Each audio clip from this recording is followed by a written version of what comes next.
Soy el abogado Rolando Vázquez, bienvenido a mi nuevo espacio. Este segmento se llama Abriendo Frontera Podcast. Por mucho tiempo he querido abrir un espacio para que la comunidad me interactuara mejor conmigo. Muchas veces cuando yo estoy haciendo lives o estoy respondiendo a las preguntas de la comunidad de temas de inmigración, muchas veces no tengo mucho tiempo de responder. Tengo 15 segundos, 30 segundos y tengo que terminar y seguir con la siguiente pregunta. Estos podcasts los estoy haciendo y los estoy preparando antes para poder orientar a la comunidad sobre los temas que lo están afectando más a la comunidad. Por eso invito a todo el mundo que dejan comentarios y basado en los comentarios voy a decidir cuáles temas voy a hablar en los siguientes podcasts. Bienvenidos. Hoy en día vamos a hablar de un tema muy importante hoy en día, que es la situación de frontera, el proceso de la frontera. Yo sé que hay millones de personas afectadas, porque no más incluye a la persona que está en custodia de ICE, sino los familiares y amigos que también son afectados sobre este tema. Vamos a empezar con esto en el primer segmento de mi podcast, Abriendo Fronteras.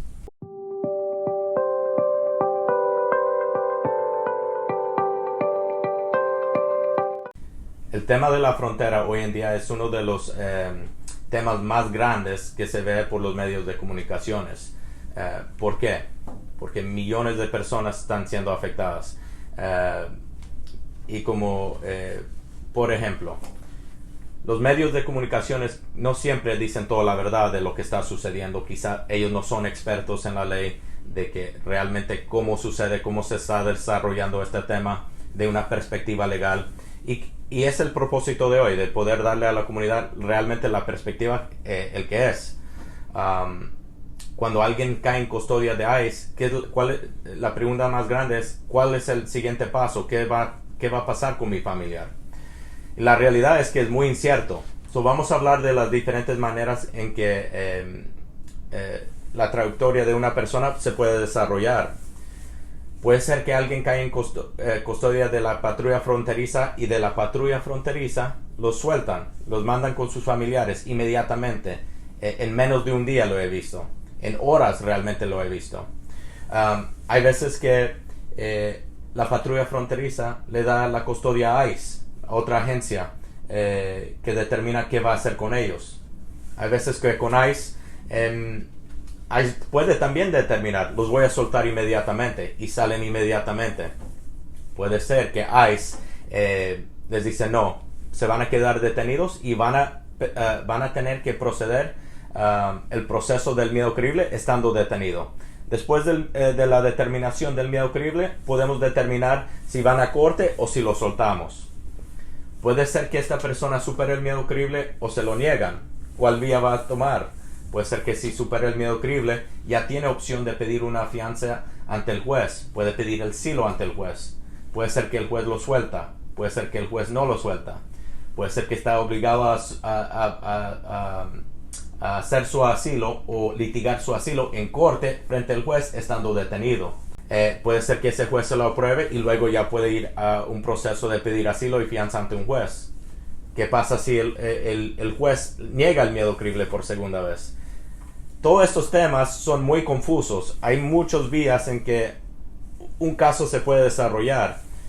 Realmente alguien que no es experto no debe de hacer este trámite solo o sin representación de un abogado. Todas las preguntas que me han hecho, ahorita les voy a responder acerca de las diferentes vías y las opciones que tengan las personas que entran por frontera. Obviamente, este podcast, Abriendo Frontera, no estamos diciendo que la gente lo debe de hacer, no estamos incitando al público que cruzan la frontera, pero la realidad es que ya cuando hay un proceso iniciado en los Estados Unidos, tienen un derecho de ser representado por un abogado. Y quiero comentar, para estar claro, no deben de cruzar la frontera de manera ilegal porque es un delito. Ahora, vamos a empezar desde el principio. El tema de la frontera es muy complicado. ¿Por qué? Porque puede tomar muchas vías. Pero vamos a hablar primero del deber ser del proceso. ¿Okay? Cuando la pregunta principal que siempre me hacen, mi familia está en custodia de la patrulla fronteriza en la frontera, ¿qué va a pasar con ellos? ¿Okay? El deber ser del proceso es, van a estar la patrulla fronteriza los va a procesar, poner huellas, sacarle foto, mandarlo a custodia de ICE. Cuando ICE tiene custodia de esas personas caen en un centro de detención. Estando en un centro de detención, van a esperar un proceso que se llama el miedo creíble. El miedo creíble se administra de otra agencia de ICE que se llama la Oficina de Asilo.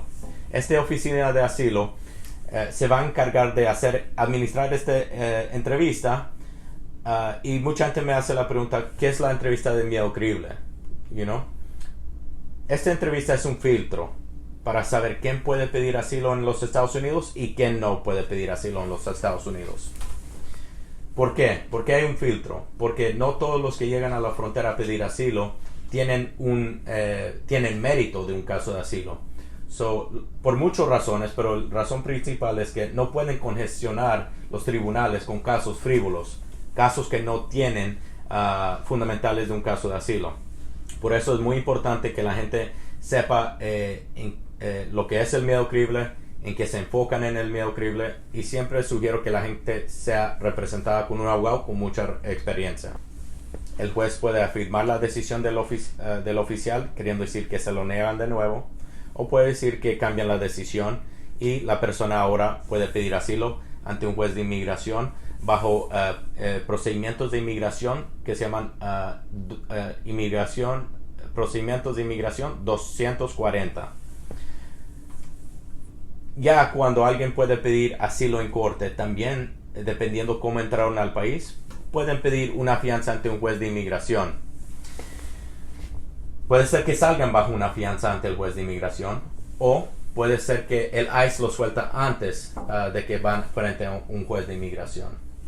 Esto realmente es el proceso que se lleva a cabo o se debe de llevar a cabo normalmente. Pero en la alternativa, puede ser que gente salga inmediatamente estando en custodia de CBP, de la patrulla fronteriza. Puede ser que ICE, al tener custodia de ellos, también lo suelta antes de hacer el miedo creíble.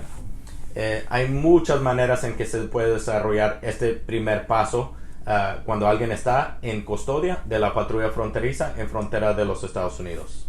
Y luego el tema es, el mayor miedo de todos los que llegan a pedir asilo es, ¿qué tal si mi miedo creíble es negado por 2 veces? O sea, queriendo decir, el oficial de asilo lo negó y luego el juez también negó el miedo creíble. ¿Qué es lo que pasa? ¿Cuáles son mis opciones? Obviamente ya estás en una situación muy crítica si caes en esta situación. Hay 2 opciones que uno puede hacer. Uno, pedir que ICE congela la deportación, o lo que se llama un stay of removal. 2, también puedes pedir que la oficina de asilo haga una reconsideración sobre el caso. Normalmente vas a querer tener argumentos legales, evidencia que no existían o no anteriormente, o evidencia que en la primera entrevista no tenías acceso a esa evidencia, para demostrar que corroborar toda la información que habías declarado anteriormente. Esas son las 2 opciones. Ahora, por ejemplo, yo tengo un cliente ahorita que le ha negado el miedo creíble 2 veces. No sé, a mí me llaman los familiares para representarlo ya cuando ya estaba en esta situación. Ya tenía el miedo creíble negado 2 veces. Y realmente el cliente tiene un caso con mérito. El problema fue que no supo cómo expresar su caso. Por eso vuelvo a lo que siempre digo. Cuando tú tienes un procedimiento iniciado en los Estados Unidos, es mejor tener un abogado que te represente. Nunca trates de hacer este proceso sin representación legal o profesional. Mi cliente tiene mérito de un caso de asilo. No sé dónde fue la falla. Quizás fue porque no supo expresar su situación de asilo. Pero lo que estamos haciendo ahorita es mandamos evidencia sobre su situación, demostrando que es parte de la oposición, que políticamente se ha oponido al gobierno que controla su país en este momento, que la han atacado. Hay evidencias del ataque. Mandamos toda esta evidencia a la oficina de asilo para hacer otra reconsideración.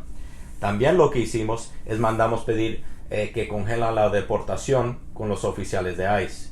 Y con esa solicitud también pedimos si hay opción de que lo dejan salir bajo un orden de supervisión o bajo una fianza. Estas son las opciones que tienen las personas. Vuelvo y repito porque es muy importante, nunca deben de proceder sin representación profesional.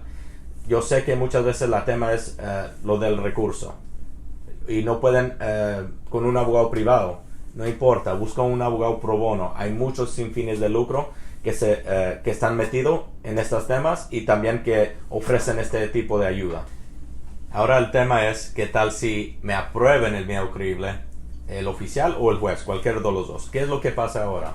Lo que pasa ahora, después de tener un miedo creíble aprobado, muchas veces lo que estoy viendo hoy en día, y esto es directamente con mi experiencia, es que ICE te puede liberar después de tener un miedo creíble aprobado. Si no, también tienes la opción de pedir una fianza ante el juez de inmigración. Eso también a veces depende cómo entraste al país, ¿ok? Pero ese es otro tema para otro segmento. Pero puedes pedir fianza ante un juez de inmigración.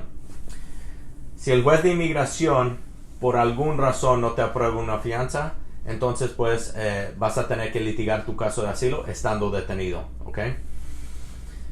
¿Qué tal si el juez de inmigración te libera antes de tu primera audiencia?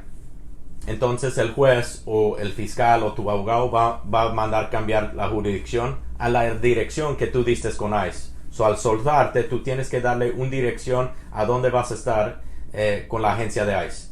Esa dirección, van a tomar esa dirección y te van a enviar tu caso a la corte más cercana de esa dirección. Ahora, ¿qué tal si el juez te niega la fianza, pero ICE te libera? ¿Qué pasa en esa situación? Lo mismo, absolutamente lo mismo, porque ICE en cualquier momento te puede liberar sin importar la situación que está pasando en las cortes de inmigración. So, aunque el juez te lo haya negado, un día después o ese mismo día, si ICE quiere, te pueden liberar. Muchas veces también entran las personas a pedir asilo con un orden de deportación anteriormente y entraron durante años de castigo. Por ejemplo, en el 2019 fueron deportados por 5 años. Llegan en el 2020, 2021 a pedir asilo.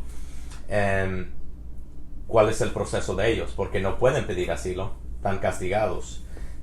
Ya el tema de esta persona es muy diferente. Se llama, y tienen que superar no el miedo creíble, sino otro tipo de entrevista que se llama el temor razonable.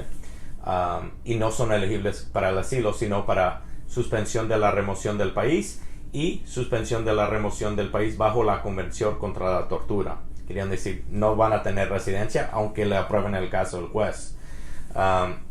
También con estos tipos de casos es mucho más difícil que superen el miedo, el temor razonable, esa entrevista que queda como filtro, porque tienen que demostrar un estándar, un nivel más alto de persecución. Si lo superan, si lo logran superar, pueden pedir suspensión de la remoción del país con un juez de inmigración. También es difícil ahí porque el nivel o el estándar que tienen que demostrar de persecución también es más alto. Por ejemplo, esta semana tuve un cliente que tuve el juicio de él. Era un caso de estos, un withholding only case, queriendo decir un caso solamente donde pueden pedir suspensión de la remoción del país. Y era mucho más difícil tener que demostrar que él cumplía con los requisitos bajo la ley, porque el nivel de persecución es mucho más alto.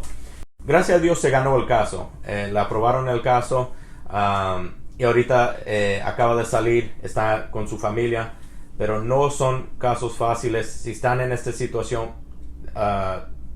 realmente están obligados a buscar representación, porque sí hay que, no es tan fácil como pedir asilo. Por decir, asilo no es fácil, pero si no es fácil el asilo, mucho más difícil es ganar suspensión de la remoción del país. Y quiero recordarle al público, las estadísticas de un asilo en corte son de cada 10 casos, 9 casos son negados, queriendo decir, solamente una persona se los van a aprobar ese caso de asilo. Y ese porcentaje es menos si es suspensión de la remoción del país. So, siempre buscan hacer estos temas de inmigración con la mano de un profesional. Así funciona la situación de la frontera hoy en día. También para cerrar este segmento, quiero agradecer a todos los que vieron este segmento de Abriendo Fronteras Podcast, y quiero invitarlos a que pongan sus comentarios, suscríbanse, por favor, pongan sus comentarios, porque basado en estos comentarios voy a decidir cuáles videos voy a sacar en el futuro. Okay, so quiero que la comunidad sea los que me ayudan a crear este podcast. Quiero que ustedes, la comunidad, sean los productores de este podcast, y eso lo producen basado en los comentarios que dejan. Déjenme saber cuáles son los temas que quieran que yo los oriento, y yo lo hago. Muchas gracias por estar con nosotros hoy. Acuérdense de suscribir y poner sus comentarios, y nos vemos hasta la próxima Abriendo Frontera Podcast.